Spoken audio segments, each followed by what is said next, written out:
Bismillahirrahmanirrahim. With the name of Allah Almighty, the most beneficent and the most merciful. We have a session, Coffee with CEO by CEO Club Pakistan. And today we have an exclusive guest, one and only Mr. Tarek Hamdy, the CEO of one of the top housing project in Pakistan, especially the capital of Pakistan, Islamabad, by 18. And 18 is a place to relate. 18 is a place to reflect. This is one of the finest projects in Pakistan by the international gurus and led by our thought leader, Tarek Hamdy. So this is our opportunity to learn about 18, about Tarek Hamdy, about his personality, about his achievements. Sir, thank you very much for your time. Tarek, you are always very magnanimous regarding your time and your commitments. What is the latest about 18? Because 18 has passed through very testing times. During COVID, people don't have money, political and economic instability in the country. What are the challenges and what the opportunities by 18, sir? Thank you very much for having me today. It's an honor as always.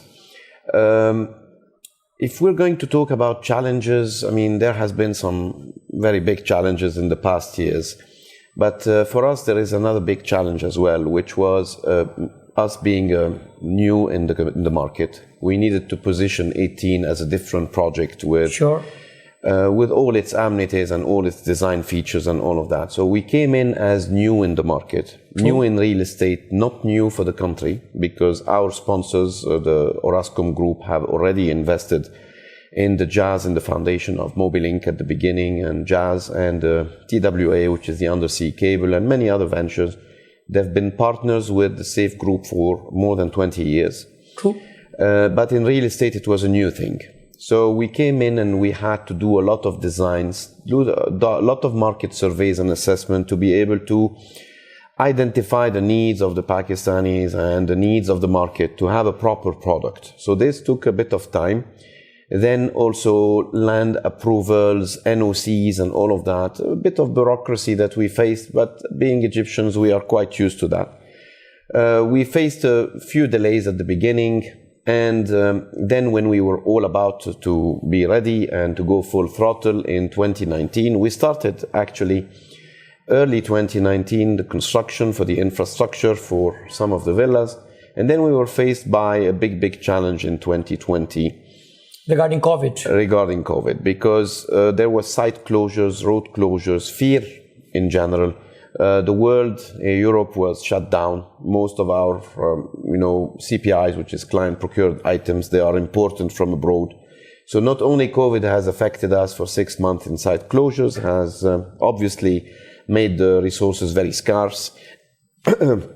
And at the same time, all the supply chain was affected. In addition to that, we were faced with a few other challenges, which is a bit of government turmoils and some changes that happened in the country, which also as well affected resources, affected the roads, affected plenty of things, plus, inflation, devaluation of the rupee, where we're fixing our prices for 4 years and we are not increasing our prices despite the fact that everything has been devaluated. The final challenge was a ban on imports that stayed for about 4 months, being lifted now, but still affecting. So you can tell that all of these challenges have actually delayed us very slightly. We did manage to overcome all of this, to surmount all the obstacles. And as of today, we consider ourselves having succeeded in these testing times. Through these testing times. We've also made sure not to lose any of our major employees and all of that. So during those testing times, our main aim was to keep our resources. No restructuring, no layoffs. No restructuring, no layoffs. We had no layoffs, no restructuring during the layoffs. We had a few that had to leave because of their families. They were expats. But as for Pakistanis, they were all here and no one had left the country or was laid off at any point in time during the COVID times or those difficult times. So You asked me about the difficulties, and this is a bit of a summary. No, what the opportunity side, because the appreciation of the land, other things, your branding really visible everywhere. We see the 18, and there's a lot of people are having the money and coming to you, sir, we need to book my villas there. No, what are the delivery challenges? Because the time has come to deliver. Yes. So no, then the other stress level to honor the commitments by 18. What do you say, sir? Well, we have done so much after COVID, from let's say July 2020 onwards for the past 2 years. We have spent more than 25 billion just to meet our delivery deadlines. We on infrastructure, on buildings, on finishes, on golf, on amenities, on clubhouse and plenty of other things. We've done so good in the past 2 years that I cannot say that we have recovered fully all the time lost, but we did recover at least 80-90% of the time. And we are about to deliver our first units by end of this year. So the delivery will happen into batches. There is a schedule of delivery that starts end of this year. Excellent. And slowly but surely, and with the opening of the golf course by end of this year, first 9 holes, and the clubhouse, all the infrastructure will be done. We have nice retail just over there as well, nice landscapes. So by end of this year, few tenants will be able to live there. And then thereafter, I think that 2023 will be the year where we will deliver the most. Okay. And I think that within the first 6 months, let's say quarter 2 or quarter 3 of 2023, people will start living in 18, and the community will kick off. Another challenge, sorry, I'm just stopped. Another big challenge that is I want to hear from you, the challenge of prices escalation of the construction, the cost, and double up almost. And how are you passing this escalation of the prices to the clients, or you're bearing the group is bearing this? Well, our sales till maybe the last 6 months were all in Pakistani rupee, never related to the dollar. Okay. And they were fixed for 4 years. We never passed on any inflation or any price escalation to the clients. We are committed to the quality that we need to deliver. Yes, we are jeopardizing the margins of profits for the investors, but our investors, having done this flagship project in the country, insist on delivering the utmost best quality ever with the same promise that was promised in the sales agreement from the beginning. So what happened is that we had to put lately, for the past 6 months, we had to put twice our prices up.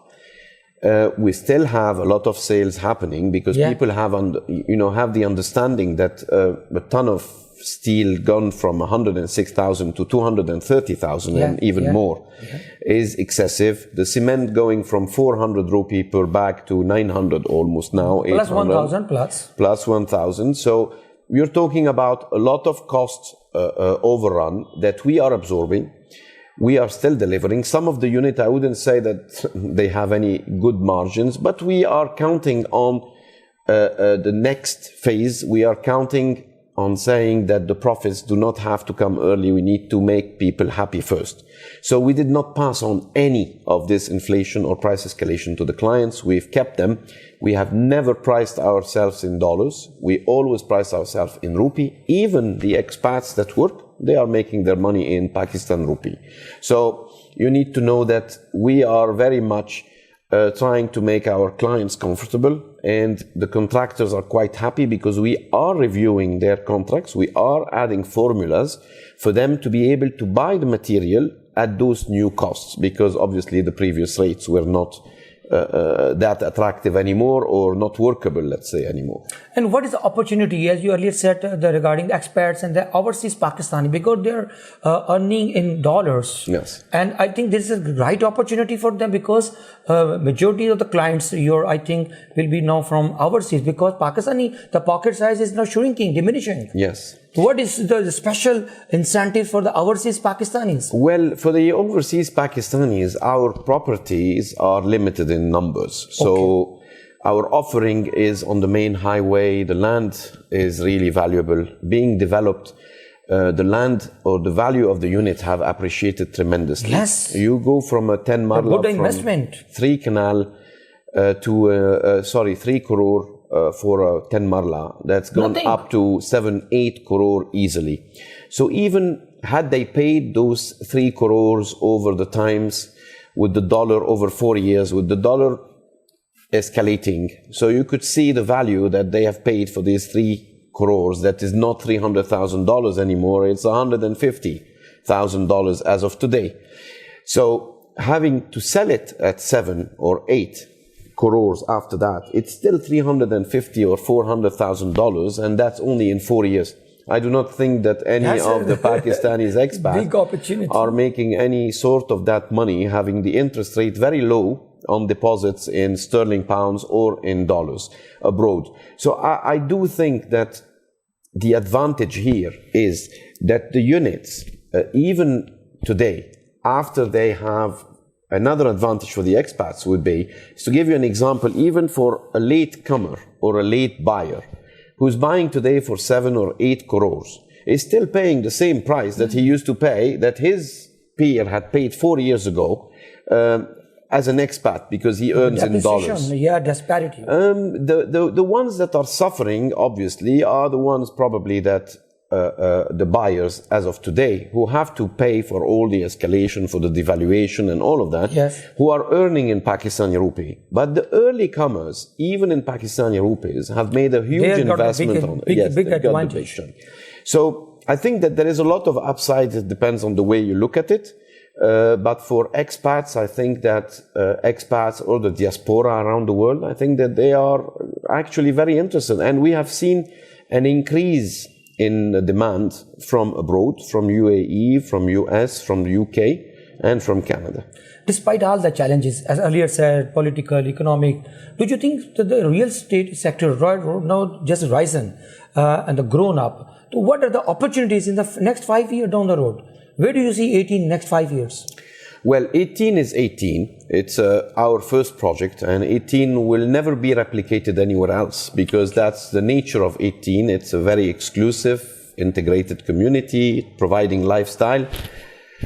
Whatever design, it was designed around an 18 holes golf course. It has this special topography, unified guidelines. So this is a master plan on its own. And 18 is named after the district as well. So we cannot just move the district anywhere else. Sure. However, we might replicate this project in other cities, but we are looking mostly at sea resorts and sea holiday homes, let's say seafront holiday homes in Karachi. In Gwadar side or Karachi?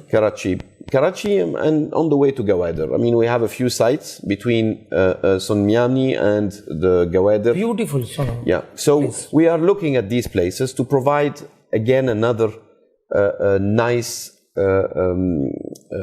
lifestyle of beach holiday kind of thing. And there's a serious need. Yes. We're looking at mountain resorts as well. So we're looking at other opportunities. But for now, the sponsors have asked us.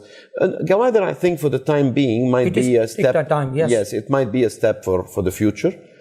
But the sponsors would like us to first start delivering 18 and then Ormara is a very, very good place. Ormara, yes. Ormara, we have been to Ormara. Yeah. We did visit Ormara. They have resorts. And we've been dealing with the Bahrain Foundation on a few opportunities. Yes, and we are still in discussion. Nothing is concrete yet. However, yes, we visited Ormara. I don't think we will go as far as Gwadar.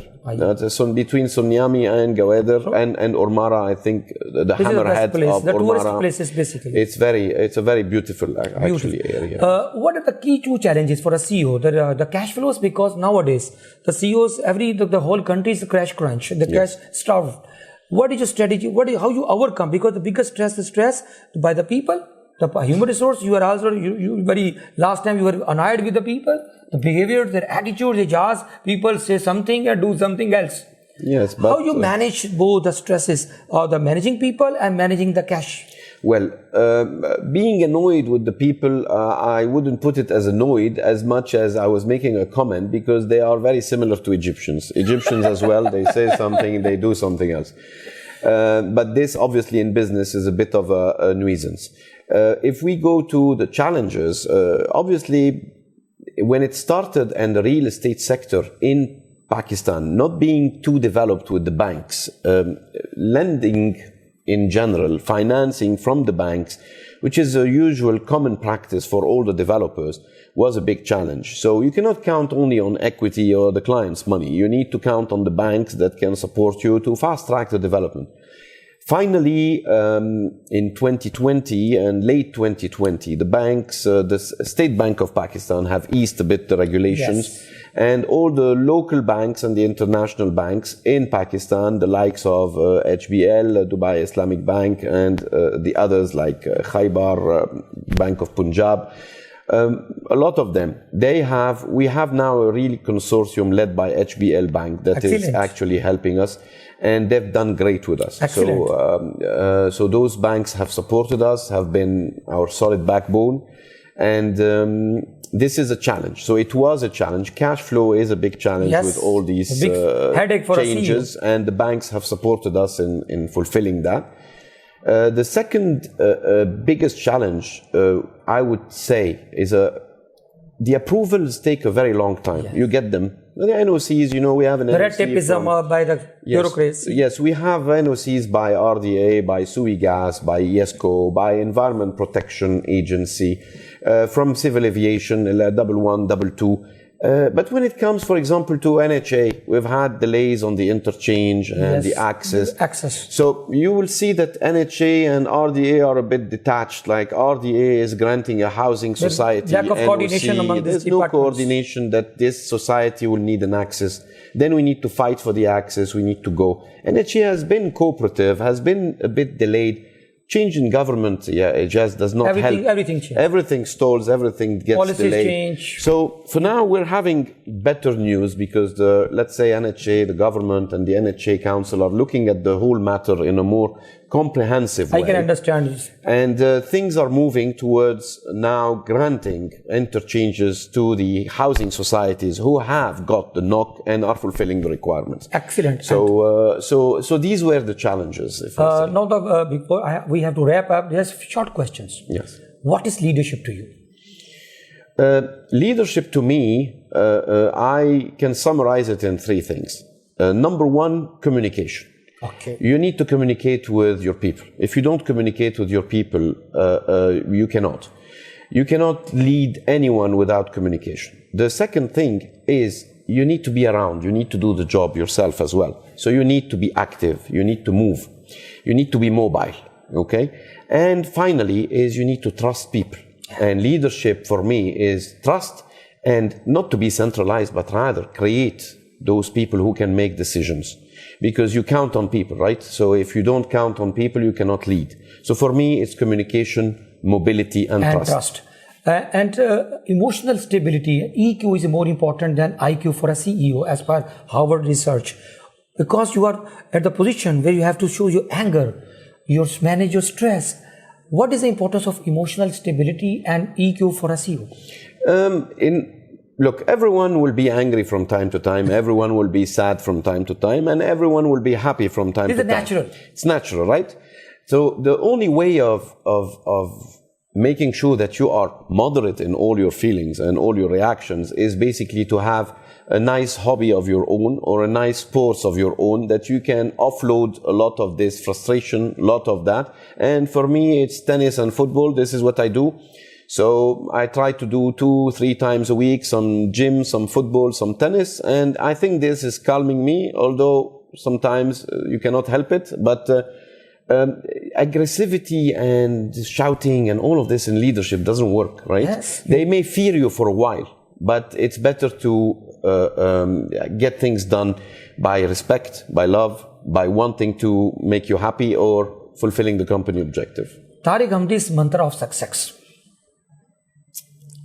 Okay. Mantra of success. Yes. 3 words.